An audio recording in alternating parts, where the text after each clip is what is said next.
This nibble originally aired on RSBANDB Update, episode 853, Full Frontal with TzKal-Zuk.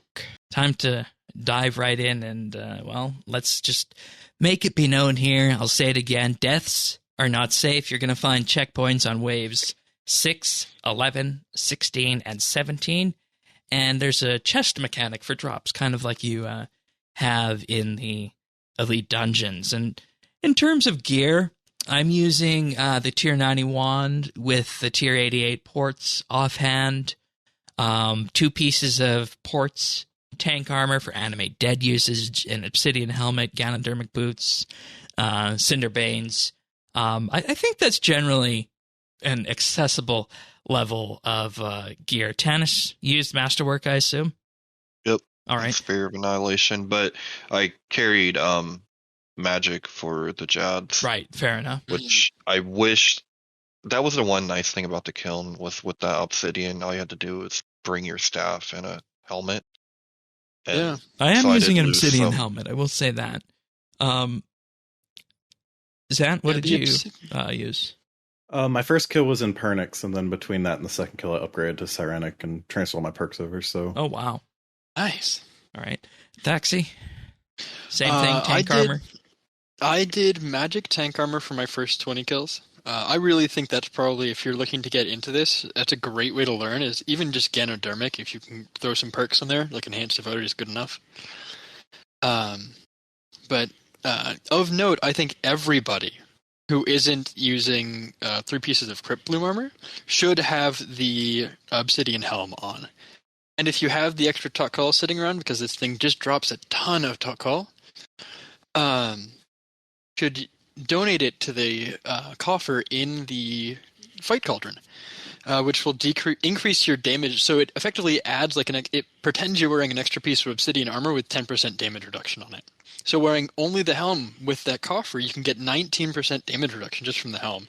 oh wow, Which is huge. It's better than the difference between like a 2-piece and 3-piece Crypt Bloom buff, and it works for all styles. Yeah, and I had it no works when you're idea on you power could make armor. that donation. Yeah, it's 15,000 TzKal for 20 minutes. You can stack it up to 3 times, so it's 45,000 TzKal an hour. And if you take more than an hour for a kill, it obviously will run out before Zook. But the armor reduction does work through the entire kill, including Zook.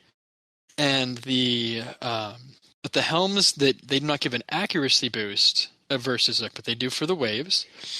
And the same thing for the TzKal-Zuk ring, is that the ring will provide a boost for the waves, but will not boost your damage against the boss. So, just gear-wise, my current gear setup is standard Sirenic with an obsidian helm. Okay. But I do advise, if you're wanting to learn magic and you have Cinder Blades, Blast Fusion Boots, just throw some Ganodermic top bottom on and an obsidian helm. You're good to go. Yeah, and I used Insight Fear and, of course, Animate Dead as well. We'll just say with that. So, other useful items that I will be picking up eventually with this, I think Blessed Flask is better than having to run Penance on here, because that's how I've been keeping my prayer up for the entire time period. But that's just the way that I was approaching it as well. But great place to use Emerald the Criminal Bolts. They work very well for the waves. Oh, those are fantastic for the waves. Nice. So much extra damage. All right. So let's go through. I'm just going to do a bit of a quick TLDR on the waves for anybody who just wants a brief overview of what you're going to be getting into. We're going to go into each of these waves and the mechanics behind them in a little bit. But first off, waves 1 to 5 are largely melee based. For me with these, I was able to just soul split through them. No real big deal. Then wave 5, you're going to find your first challenge wave, and you're going to be presented with a circle of 8 little guys, and you need to do 8,000 damage to each of them, or else the ones who you don't destroy are going to explode and deal typeless damage to you. Then as you progress through this is the point where you're going to want to start praying based on the specific styles. You're going to, for the wave 6 to 10, likely want to focus on ranged prayer unless you're focusing down 1 or 2 at a time, in which you could switch to soul split. It's also worth noting that on wave 6, you will see your first Jad, which you just take down and you kill, as you do in the cave and the kiln. Not too much to write home about with that.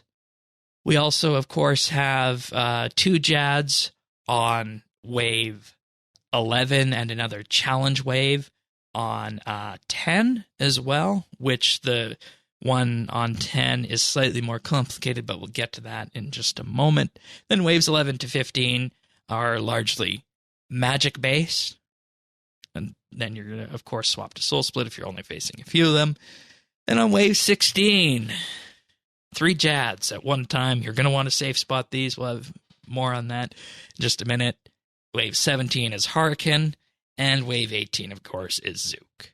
And that's a bit of a brief rundown on how the waves work for this fight. You can find full episodes of RSBANDB Update right here on this YouTube channel. If you found this video useful or just enjoyed it, like and subscribe, or leave a comment.